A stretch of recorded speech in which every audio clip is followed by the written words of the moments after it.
Hello and welcome to another edition of the Civ Battle Royale, part 76, Hail Kruger. This part is brought to you by our resident lady cartographer and ranker, Laxaraxariskel. I hope I pronounced her name correctly, because I've been doing it since part 20. But anyway, she will be giving us the lowdown for what's about to go down. We have many things to look forward to as the Buccaneers have been betrayed. Let's see what happens next. Also, the title card from this is by Jru247. He is the gentleman, great artist that does all of the very cool Agent M series. He also did a really cool job. I asked him to do a D&D commission because I'm a big nerd. And did a great job. But going forward, here is part 76. Here we see Mazer Laser's relationship graph, and as you can see, everything has basically gone to shit, with the only peacekeepers in the world being Iceland and Armenia. The Vietnamese are still at war with the Boers, we'll see how that develops, and everybody has decided to gangbang the Buccaneers. Also a very exciting war is between the Blackfoot and Mexico. Let's hope we see some blood. The Boers top the power rankings again this week, although their current combatant Vietnam grabs the second place slot for the first time. Indeed, if their push continues and they make landfall on Africa, there might be a big shakeup on the horizon. Anyway, thanks to all of the other rankers who work far harder than me to bring these to you every week. Don't sell yourself short, Laxaraxariskel. You have been a cornerstone of this community.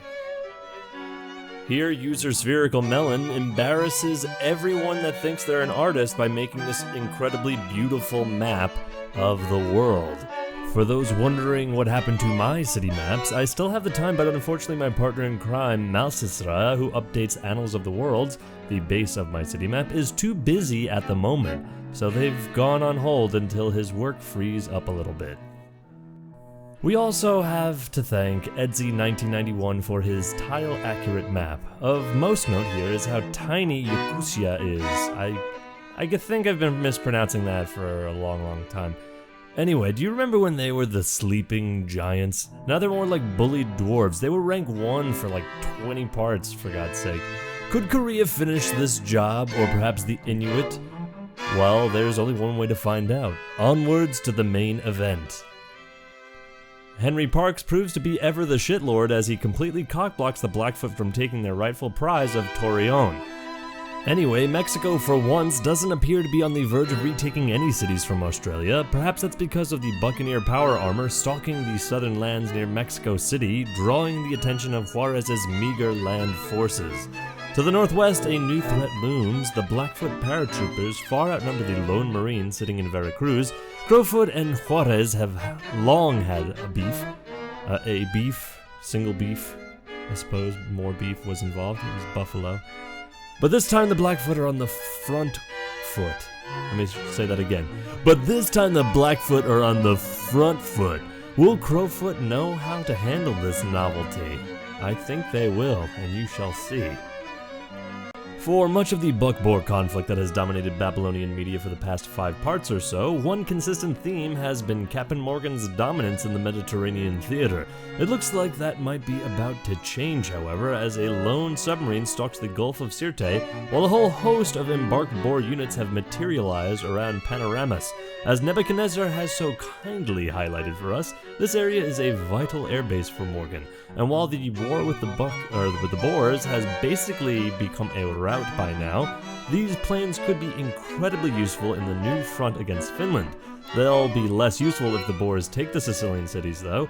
Well, they'll be less existy, that's for sure. If there's any solace for the Bucks, it is as ever... What? It's that as ever, the Boers have mainly taken Vertols and hover tanks to battle, neither of which can capture cities. To the north, just in shot, Finnish forces surround Messine. I don't think the town's rum industries are long for this world. Vodka production is skyrocketing, mind you. Let's all get drunk. Let's make this a drinking game. Every time I stumble or mispronounce a word, you gotta take a drink. We saw Rabat ripped off the face of the planet last part, but one aspect that went relatively unnoticed is the position it had on top of a uranium mine. That's 4 free uraniums for anyone who is lucky enough to settle the area. It also means that the Bucks have less uranium to play with at the moment. That should be some solace for the citizens of Mexico, the Boer Reich, and Brazil. As ever, both Buck and Boer territory lie devastated and mostly empty. Morgan controls the coastline at the moment, but Kruger's Orange Army is advancing on Bamako. Of course, we could be seeing another Kumasi moment, where the Boers surround the city with range units and wonder why they can't enter. I guess there was some kind of glitch in their digital system. The war that was promised, the war of southern aggression. Our first glimpse of the much-hyped conflict between Brazil and the Buccaneers this part, and it's the expected story. Brazilian armies swarming into Buck America with next to no resistance. Alright, let's cut to the chase. We've been waiting for this for a while because the Buccaneers haven't been able to build a carpet at all. They just love building carriers for some reason without any planes on them. I don't know, they just like having land ships. But prepare for some, what's a nice way to say this? Butthole ripping. Chaboy Crowfoot of the Blackfoot doesn't appear to have moved since the first turn of the war with Mexico, but already we can see where the damage will be dealt. Hunkpapa, the Sioux's old capital, is down to deep red and has plenty a melee unit in sight. While it would be absolutely meme-worthy if Crowfoot resurrected Sitting Bull yet again, the chances are much slimmer than in the past, as Crowfoot has the momentum and the advantage this time around. Empires only tend to liberate cities when they feel they absolutely can't keep it. They have open borders with the Inuit and with Australia, as it seems, but it's also worth noting that they have open borders with... I just said that. Crap. This is what happens when you go off the rails. So Park's occupation of Torreon isn't impeding them at all.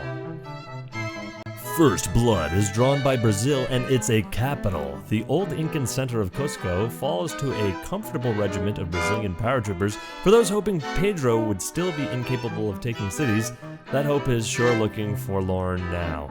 Interestingly, the coastal cities of Tiwanaku and Vitkos have been bombed to 0 health in lieu of any raids on Fortaleza and Machu. Brazil's visible next 2 targets. Perhaps Pedro is confident his land army needs no such support up north, while using his bombers on the Peruvian coast now will allow him to deploy relatively few land troops in the difficult terrain of the Andes.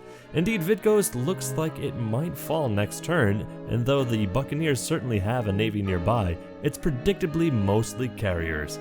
There's no doubting the dominance of the Buccaneer Atlantic Fleet. Brazil has sent a task force to the Cabo Verde city of Sale, but one has to think Morgan's navy will easily retake the settlement should it fall, unless he decides to send all of his aircraft carriers instead. Goiânia and Manaus, 2 vital air force centers, are also threatened by the Black Armada, though there's no immediate danger. How Brazil managed to deploy a carrier so deep into the North Atlantic beats me. It's probably because the Buccaneers only have aircraft carriers. Yeah, I'm beating a dead horse. Anyway, though sadly it is not loaded with a nuclear weapon. On land, Belo Horizonte and Recife are both cities founded by Brazil, and they look to be reclaimed imminently. This screenshot is basically an open invitation for Brazil to make landfall in Africa. If they don't take one of these cities, be it Salé, Bamako, or Fort-de-France, or is it Port-de-France? I can't read. It would be embarrassing for them, but they still have the land war in South America. The last part's most volatile war shows no signs of slowing down, well, unless Korea decides to peace out to tackle the far greater threat of Canadian zombies. Assuming he doesn't, Yip is next on the chopping block, while Olmec from Legends of the Hidden Temple is apparently a city, is also looking increasingly vulnerable. Yakutian Marines might flip back Elgay. So they have that going for them. The Inuit are nowhere in sight, while a lone Mongol SAM is a little too late to the Elgay occupation. It's gay. My apologies from the previous slide of being an annoying, immature asshole. Now a look at a series of slides where we look at various cities that you may or may not have known contained wonders. Hurrah! First, the Sri Lankan city of Kandy, yum. While I assuredly didn't know that had the Sistine Chapel in it. Not the most useful wonder for a domination victory, but hey, Sri Lanka has a wonder. Who knew? Also, guys, if you want nutmeg, there's a feeble-looking Kimberly nearby who might know where that is. Next up, Druzina, and I did know this had the Himeji Castle in it, but it's worth highlighting as the city has just flipped to Korea from Yakusha. A combat bonus to units in friendly territory stacked with the Great Wall, which is now unfortunately obsolete, was potentially a big reason as to why very few civs could make any headway into their sturdy empire. With it gone, the fall of Yakusha should accelerate even further, while Korea will enjoy a nice defensive bonus in the wars to come. Finally, Ciudad Juarez. I think everyone knew Ciudad Juarez had Stonehenge, right? The mountainside stone circle on which our Lord and Savior Aslan was first resurrected in the name of Catholicism. That faith bonus will come in handy for namesake Benito Juarez, as he'll need a hell of a lot of faith to believe his crippled empire can stand against the Blackfoot, the Bucks, and Australia. Drink up. The 4 spies who have never visited Crowfoot and the Blackfoot people are now being relocated with the new-ish girl Ishtar hanging around in Santiago de Chile, now a Brazilian stronghold, Semiramis making her way to Caslic, the capital of Sabir, and there they'll continue their crucial role in discovering which long-forgotten empires modern world leaders arbitrarily and inexplicably still have a grudge against. While we're gallivanting around the world, let's have a stop to eat at one of the Blue Lobster restaurants in the so-called Footlotions, a terrible portmanteau, I am gonna fucking just keep going past that word, that I came up with about 60 parts ago. Yes, the Inuit and the Blackfoot have been at peace so long that these islands haven't yet been absorbed by the White Walkers.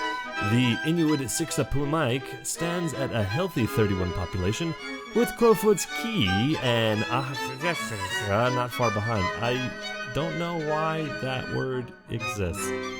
Despite being freezing cold, these islands are probably among the most prosperous, peaceful, and desirable settlements on the cylinder. That is until we Blackfoot get absorbed by our Buffalo brothers. But who cares about peace and prosperity? There's a war to be had. Brazil's attack on Salé has completely evaporated, leaving only the great DJs milling about unprotected. We're protection. The coast of Africa is still black, the land is still blackened, and the Boers have still drawn a blank on how to take cities.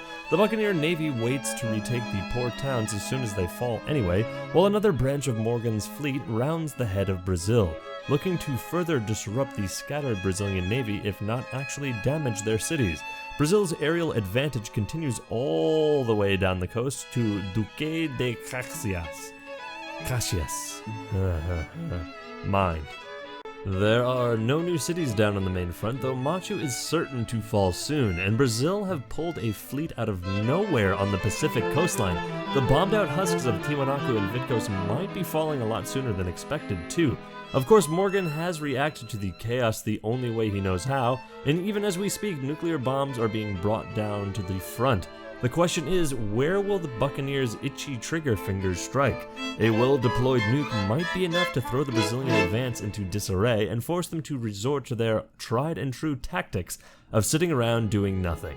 Speaking of nuclear devastation, Mexico is looking muy caliente right now, and I mean that literally, not figuratively. It is covered in hellfire. The Blackfoot swoop through Torreon, ensuring Australia has a tight grip on the city. It's a testament to their fall from grace that this acquisition of theirs is being protected by the Blackfoot. Crowfoot might manage what Parks has struggled to achieve and secure Monterrey as well. Almost every Mexican city in the shot is on the front line now. That's got to be a terrifying prospect for any residual Mexico fans out there. The Blackfoot will sweep through and finish off what Australia and Texas and the Buccaneers could never do. Also, take a peek in that top right corner. I think that is a hint for the next slide. To the north, the Sioux capital of Hunkpapa has yielded, and it appears there will be no forthcoming of Sitting Jesus today. Oglala, the location of the majority of Mexico's Air Force, is next in line. There's also a cheeky pincer movement taking place at Ahapetape, a Blackfoot-founded city. Those who are concerned about the lack of growth in Inuit Canada should be calmed by the sight of Inuit Texas, a land replete with high-population cities. Despite that, their army appears to hold the superiority only in the technological terms now. The days of a terrifying Inuit carpet are over, it seems. Perhaps this is the rise of the Blackfoot now. Probably not, though. Finland easily seizes Messine, and to the north, Cumae is surrounded by XCOMs. The old Roman cities of Antium and Arretium face a more interesting future, with both Finnish and Boer troops closing in. The Boers clearly have the numbers, but Kekkonen has brought more melee units. Either way, their time under the pirate banner seemed short-lived. Morgan's fan club should be taking any consolation they can get, and that consolation comes in the form of Iberiar, which basically appears to be on Kruger and Kek's agenda. Finland has set a token 2 XCOMs in Coimbra, and much of the land is still pillaged, but high population cities of Lisbon and Porto seem relatively safe. To the north, Iceland's fleet looms menacingly. Many of Ingolfur's supporters have expressed a desire to backstab their OCP allies and swoop into Iberia, taking it for themselves. Wouldn't that be a twist? With minimal buck land units on the peninsula, why does that sound familiar? Iceland would walk on Iceland would walk an invasion, but perhaps their sights are set elsewhere. Sweden look increasingly threatening as well. Yikes. The beautiful, free, peace, and haiku-loving Japanese might be meeting their maker soon, as Kimberly actually looks to capture Osaka, their first conquest since their war with Sri Lanka aeons ago. There's even an atomic bomb station nearby, though Jandamara hardly needs to use it. How will Korea react to their BFFs being wiped off the cylinder again? Korea might be a little sidetracked right now to worry about their friendly neighbors in Japan, because they got a whole bunch of giant death robots crushing the Yakushin resistance. Let's try to pronounce these cities so you guys can get all drunk and shit if you're actually playing, or if you're actually able to drink. Yarmanka, Oimakyakan, and Nitsyamyamnyim. Yeah, you can drink for free on that one. Taigander Khan's Yakusha is being absolutely ripped to shreds. Count how many giant death robots you can see. Korea are one of the very few civs to use them as their main backbone of the army. And who said the Inuit were out of this war? Well, I certainly did, but I could be standing corrected, as a snow-hearted robot infantry comes within spitting distance of Zgangst. The Inuits' failure to capitalize on the weak Yakusha is only very partially their fault. Finland's peacekeepers have impeded the White Walkers every step of the way, those dicks. But if they can move their way and their navy past Olenyok, they might still be able to grab some of those coastal cities before the Korean juggernaut can reach them.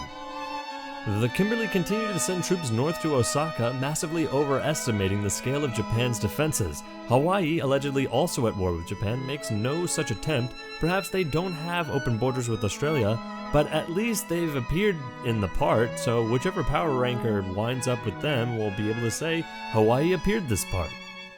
The Boers finally get their shit together and take Kumasi last part off screen. Here's more concrete evidence for any remaining unbelievers. The city, apparently once the capital of a people called the Ashanti, has been absolutely decimated by the siege, but if there's one thing the Boers are good at, it's rapid regrowth. Believe it or not, this front hasn't changed one bit since the start of the part, which is a welcome change for a region that swaps its flags faster than its toilet roll. A lot of poopiness in that region, I guess. The Boers' infatuation with ranged units continues to impede their advances, and unsurprisingly, the Buccaneers aren't about to push forward on the land. Now Carthage and Marrakesh have been taken out of the equation, you really feel that both sides have lost heart in this matchup, and it appears that Brazil is trying to win the hearts and minds of the people in Salé with a different tactic, that of song. Eagle-eyed readers will have noticed a notification earlier revealing the fall of Zagans to Inuit forces. It's nice to see that they haven't been completely written out of this dogpile. Not only that, but Mongolia has managed to claim a new prize as well. Despite Yarmanka sitting on 0 health right now by their borders and the brunt of their army, they've leapfrogged the city and taken Aomyakyung instead. Fortunately for Korea, they've got open borders with Genghis, and they won't be shut off from invading the rest of the poor Yakutians' territory. They too, however, have brought far too many ranged units to battle and are struggling to find a melee unit to seize the sitting duck of Nyits Yip Yip Boodoo Boo Bop Boom Bing Boodoo Boo. I'll keep going. While Yarmanka looks just out of range from the giant death robot if I know my zones of control. Well, as per, I eat my words immediately. Fuck. Wow, the extent of Sri Lanka's empire in the center of a screenshot. All 2 of their fans must be rejoicing. Harboring Ethiopian refugees might attract the ire of the Boers, but there's a Vietnam buffer between them. And Vietnam also, amusingly, provides a buffer strip of sea between Sri Lanka and their own Arabian colony. To the northwest, the Boers finally managed to push back Vietnam's army, though, as ever, they've brought a whole host of ranged units, so Vung Tai and Najran might be safe for now. To the southwest, the Ashanti pikeman continues his break for the Maldives. One of those I've never been. Convening with the Burmese musician for a brief oceanic romantic fling. I would really like for JRU247 or any other artist to draw a very romantic interaction between the Burmese and the Ashanti pikemen in the Maldives. Do it. Heading further north into Asia, we can see that the Vietnamese-Siberian borderlands are in the wake of Sibir's occupation of Afghanistan. Kumchak Khan has certainly had his army drained by the longer than it needed to be war, but their infrastructure is there to get the ball rolling again very soon. Vietnam, meanwhile, have carpeted the drone UAV like crazy. They're good units, but they are ranged. They said that there are enough... That said... There are enough melee units scattered around that you'd have to think they'd bring the hurt down on Sibir in any immediate war. Further north, the contrast is even more noteworthy with the bulk of Vietnam's enormous army focused here. Hell, they could even take down Korea, Mongolia, or Sibir with this army, but I do wish they had a better balance of units. They also don't exactly have the biggest air force, though Sibir and Mongolia's aren't exactly much better. And would you look at that, our predictions came true because fuck Sibir, and fuck them and Sweden for declaring war on our beautiful Tibet. I mean, come on man, they're just little undefended boys just trying to make it in this world.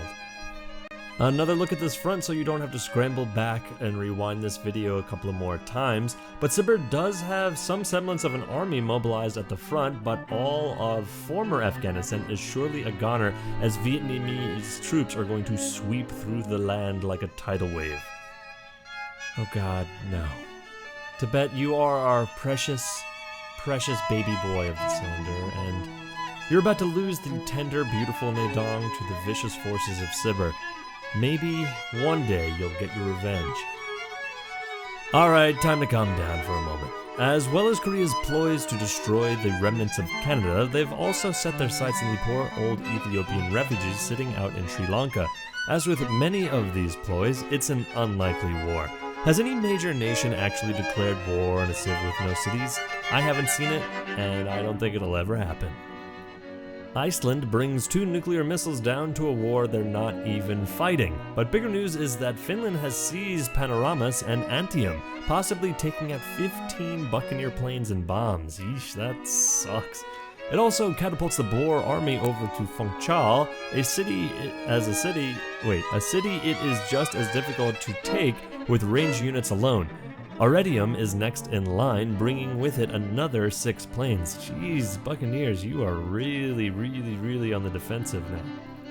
A contingency of our beautiful boys in black around Torion has scattered for some reason, with the brunt heading north towards Ahapatape. I would say that it was because there was an open border cancellation between them and Australia, but you can see that there is a worker near Medea. Damn it, Merida, I keep confusing the two. Tyler Perry is just so talented. Oglala has largely been relinquished, with Mexico fielding a lone marine to defend the Old Sioux town. At least the Buccaneer threat has virtually vanished, one of those, with Morgan having more pressing matters at hand. Australia have a fleet in the Gulf of California approaching Monterey, but quell surprise, it's made up of ranged units. Texas is kicking themselves that they pieced out when they did, as their old capital of Austin would be pretty easy to pick up right now. As far away from Siberian front as you can possibly be, Vietnam field a tiny little contingent of artillery and associated forces. This area of Inuit territory has long been an underpopulated one, and it doesn't look like it's changing. But, I mean, it's a freezing cold wasteland, so don't feel too down for Walker supporters. I'd be more concerned about the lack of Inuit land units. Aren't they meant to be a military powerhouse? Don't get too excited, but I spy a melee unit, a mobile SAM to be exact, next to Fort de France. At least I think it's a mobile SAM. I always get confused between those and rocket artillery. Saleh and Bamako hilariously hang on, ha ha ha ha, while the Brazilian great DJ bravely heads further into Buccaneer territory, blasting his terrifying EDM at the terrified pirates, who also only know shanties.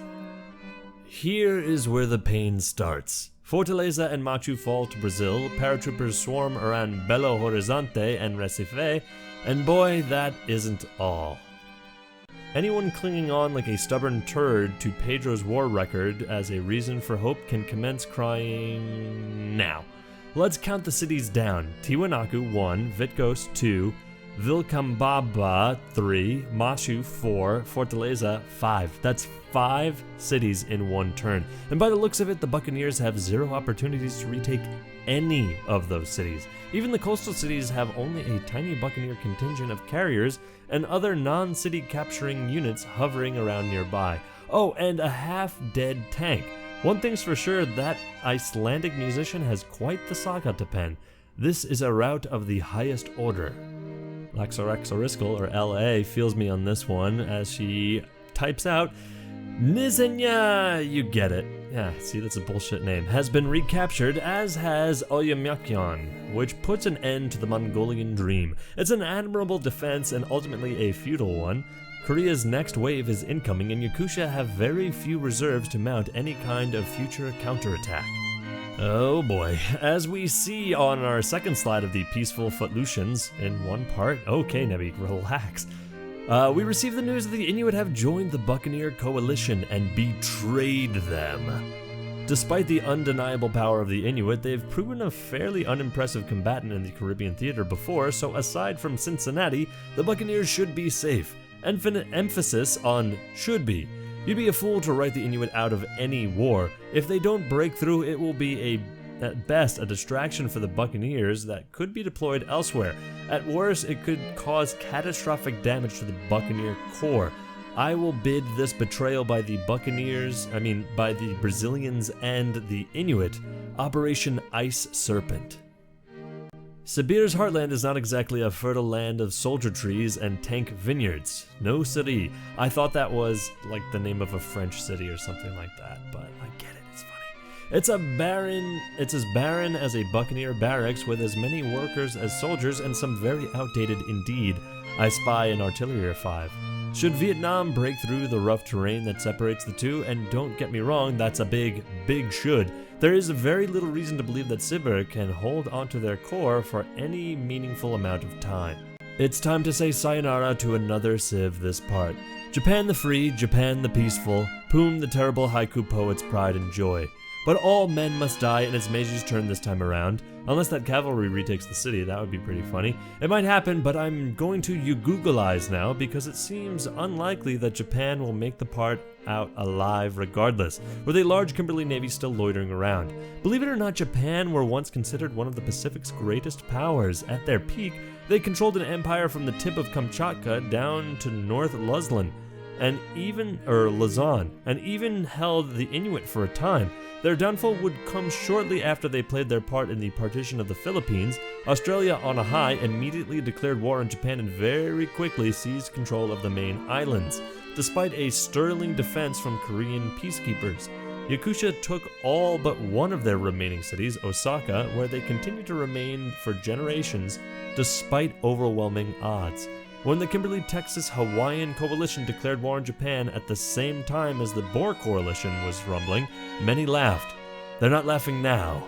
Rest in peace, sweet Meiji Emperor, Ripperoni and Pepperoni. From the takedown of one city-state to the reinstatement of another as Tibet rejoins the Rump State Club with the capture of Nedong. Their Ukrainian ambitions have been thwarted, unfortunately, as if anyone but Sangtsen Gampo expected them to succeed anyway. They could have done it. Tibet are now at peace with the Kimberley and Sri Lanka, and Vietnam should protect their capital from the Siberian menace, so Gampa is down but not out. Here's another thing for Sabir to worry about. Vietnam has made a timely peace with the Boers, sadly taking no comedic cities in the treaty, as is tradition for them. This does still leave them as one of the few civs to have gone to war with the Boers and won. However, and unless Hawaii declared war, the Arabian Peninsula looks secure. While we're here, note how much of Ethiopia has already been annexed by the Boers. A sure sign they're going to get those on the path to recovery sooner rather than later. Still, without a major base on mainland Asia, it's going to be hard for them to push against Vietnam in the future. A must if they want to secure Eurasia and indeed the game. Why Mexico's army is mostly focused around Austin is anyone's guess, but luckily for him the war effort appears to be stalling. Huapacute has taken a lick of damage, but it's some turns off from falling. If Mexico can bide their time long enough, they could feasibly still come out of these wars with their dignity intact.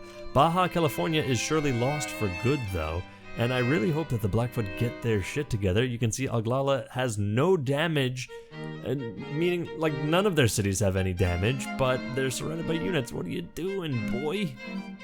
Recife is easily seized by Brazil in the northeast corner, and still the onslaught doesn't look like it's been depleted at all.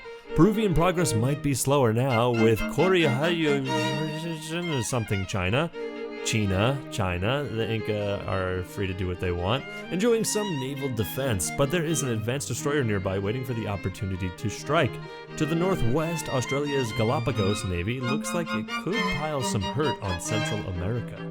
A closer look at the northern front, where the next line of Buccaneer cities lie undamaged, a state they're unlikely to stay in. 2 paratroopers have made it all the way up to Freeport, where they'll see a small Buccaneer contingent sitting around Parana, practically Morgan's only land army on the continent remaining. The hurt is far from over. In fact, I think it's only just begun. Unbelievably, Korea has finally tuned their sights on a sniper rifle as they take Yermanka in lieu of Mongolia, who had practically the entire horde positioned next to the city. They also take Santar and are closing in on Yakusha's makeshift capital of Tamtor, one of the largest cities in the Arctic Circle. If it's in the Arctic Circle, I can't remember how low down it goes. Mongolia recaptures Oimakan, and the Inuit could still take Gyeongsangyeo. But after that, the White Walker progress seems very unlikely.